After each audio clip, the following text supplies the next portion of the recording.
विवाह मुगलों के साथ में। अकबर ख्वाजा साहब की दरगाह के लिए जियारत के लिए जा रहे थे। अकबर के पीए हैं चंताई का, कौन है पीए, असिस्टेंट। और भाई साहब भारमल अपने सगे संबंधियों से घिरे हुआ था। सूजा बराबर टक्कर दे रहा था अकबर को,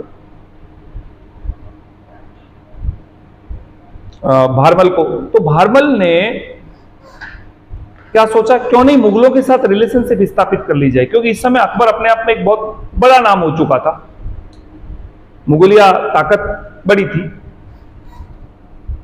अकबर अजमेर आया हुआ था ख्वाजा साहब की दरगाह में जियारत के लिए। तो भाई साहब रास्ते में सांगानेर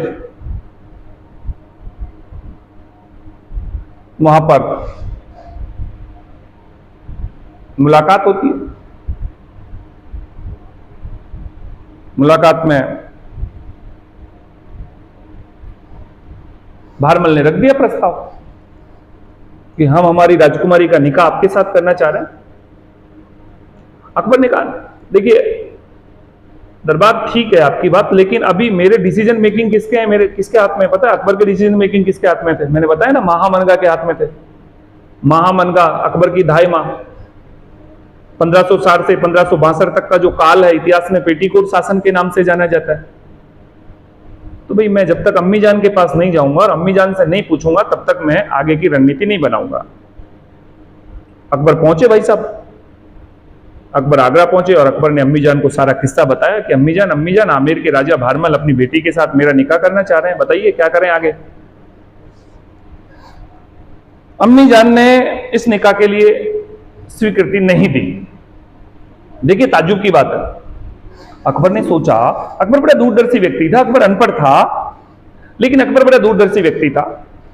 अकबर ने सोचा कि अम्मी जान निकाह के लिए स्वीकृति नहीं दे रही है, कोई रियासत स्वतः हमारे अंडरटेकिंग में आ रही है, आमेर स्वतः हमारे अंडरटेकिंग में आ रहा है, राजपूताने में हमारा प्रवेश हो रहा है, और अम्मी जान तो तब से यानी 1562 से आपको पता है अकबर ने अम्मी जान का पेटीकोट शासन व्यवस्था समाप्त कर दिया।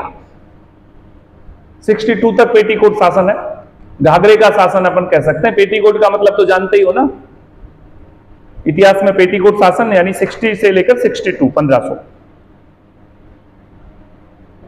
यहां पे मैसेज आ गया आमेर के पास में कि निकाह बिल्कुल होगा, स्वीकृति दे दी अकबर की ओर से। हालांकि अम्मी जान बार बार मना कर रही थी, पर देखिए अब अकबर खुद ने डिसीजन मेकिंग अब अकबर के खुद के हो गए और स्वीकृति दे दी। और भाई साहब सांबर में बढ़िया लाइट टेंट डेकोरेशन बढ़िया, उस समय का जितना भी अच्छा हो सकता था। हाँ डीजे बाकी रह गया, डीजे भी कर दिया, ठीक है भाई है? उस समय का जितना भी अच्छा हो सकता था उतना, क्योंकि आमेर दरबार की राजकुमारी है और बिहाने कौन आ रहे हैं ये इंपॉर्टेंट बात देखिए ना। अकबर आप जैसे बराती भी थे भाई साहब, पहुंच गए बराती भी, अकबर की बारात में महिलाएं भी गई थी, ठीक है ना, आपको भी मैं साथ में रख लेता हूं, आप नाराज मत होना। अब भाई साहब महिलाएं भी गई थी, अब निकाह पढ़ा जाने लगा, फला फला फला फला का निकाह फला फला फला से किया जा रहा है, क्या निकाह कबूल है? काजी में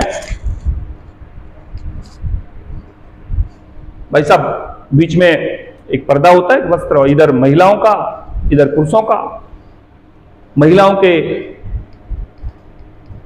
ग्रुप में से कोई आवाज नहीं आई, निकाह कबूल है, निकाह कबूल है, निकाह कबूल है, कोई आवाज नहीं आई। पूरा मामला सन्नाटे से भर गया।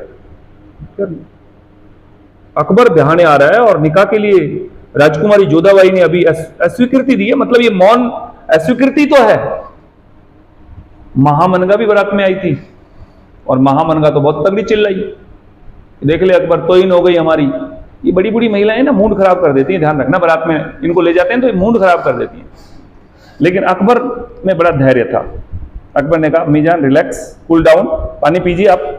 बढ़िया फ्रिज में से निकाल के अकबर ने पानी पिलाया। अरे फ्रिज नहीं था भाई, लोटे मटकी में से पिला दिया, ठीक है ना। हाँ अब भाई साहब अम्मी जान रिलैक्स। अब क्या हो कि हम जोधाबाई से अकेले में बात करना चाहते हैं, आखिर मामला क्या है, क्योंकि एक बार कम से कम व्यक्ति से बात तो कर लेना भाई। अगर पहले ही ये निकाह की अस्वीकृति होती तो हम ध्यान ही नहीं आते, आज हमारे भरे इस निकाह के सामियाने में हमारी बेइज्जती, मतलब मुगल दरबार, मुगल शासक अकबर की बेइज्जती, मतलब पूरे हिंदुस्तान की बेइज्जती। भाई साहब जोधाबाई को अलग से बुलाया गया, पर्दा होता है, पर्दे में अकबर ने रखा अपना प्रस्ताव कि मैं, बताइए, मैं मुगलिया जो ताकत है उसका वारिस अकबर, और आप बहुत गलत कर रहे हैं राजकुमारी जोधाबाई। जोधाबाई ने कहा कि बादशाह सलामत, रिलैक्स, कूल डाउन, निकाह तो हम आपके साथ ही करेंगे, डोंट वरी, लेकिन शर्त है। और भाई साहब अम्मी जान साइड में ही थी, महामन का, अम्मी जान वहां से पानी पी के अम्मी जान फिर चली गई। अम्मी जान देखती कि शर्त क्या रखती है जोधाबाई। अम्मी जान बहुत तेज महिला थी, है ना, ये ऐसी महिलाएं पूरा मामला खराब कर देती है, ध्यान रखना, पूरे ब्याह का मामला खराब कर दे। जोधाबाई ने शर्त रख दी कि बादशाह सलामत, निकाह आपसे ही करेंगे, लेकिन एक शर्त है, और शर्त यह कि हमारे पूर्वज भगवान श्री कृष्ण को पूजते हुए आए और हमारे महल में भगवान श्री कृष्ण का मंदिर होगा। महामनगा चिल्लाई, ये क्या कर रहा है, आज तक किसी मुस्लिम राजा ने कोई मंदिर बनवाया है? अकबर ने कहा अम्मी जान रिलैक्स, कूल डाउन। अम्मी जान को फिर थोड़ा सा साइड में किया। मैं कह रहा हूं ना, ये महिलाएं बात खराब करवा दे भाई साहब, इसी वजह से महिलाओं को बारात में ले जाना बंद कर दिया, अब दोबारा से फिर चालू हो गया। ठीक है ना, बीच का एक दौर आया था लड़कियों को बारात में नहीं ले जाते थे, और अब फिर जाने लग गई भाई साहब, तो फिर ऐसे लफड़े शुरू हो गए। अब स्थिति क्या हो गई कि अकबर ने डन कर दिया कि फाइनली डन, ठीक है, आपके महल में भगवान श्री कृष्ण का मंदिर। और पता है आपको, फतेहपुर सीकरी जो अकबर ने बसाया है, उसमें जोधाबाई का स्पेशली महल बनाया है, उसमें आज भी भगवान श्री कृष्ण का मंदिर है। फतेहपुर सीकरी में जोधाबाई का महल है, दीवाने आम है, दीवाने खास है, शेख सलीमुद्दीन चिश्ती की दरगाह है, जोधाबाई का महल है, बुलंद दरवाजा है। आगरा जाइए कभी आप फतेहपुर सीकरी, और वहां पर आपको देखने को मिलेगा जोधाबाई का महल। तो मतलब अकबर की महानता में एक बात यह भी है कि राजपूतों के प्रति उसने सुलह कुल की नीति अपनाई, और जहां पर जिस चीज को तवज्जो देना था उसने तवज्जो दी। लोग कुछ भी कहें, इतिहास इस चीज का गवाह है। कोई भी व्यक्ति महान बनता ऐसे ही नहीं बनता। और अगर आप हिंदुस्तान पर शासन करना चाह रहे हैं और हिंदू विरोधी गतिविधि आप करेंगे तो कैसे पॉसिबल है? अकबर ने तो जो टैक्स हमारा है तीर्थ यात्रा कर, उसको हटाया है, जजिया कर को हटाया अकबर ने, जबकि अलाउद्दीन खिलजी ने लगाया, अकबर ने हटाया, और वापिस भाई साहब औरंगजेब ने फिर जजिया कर लगा दिया।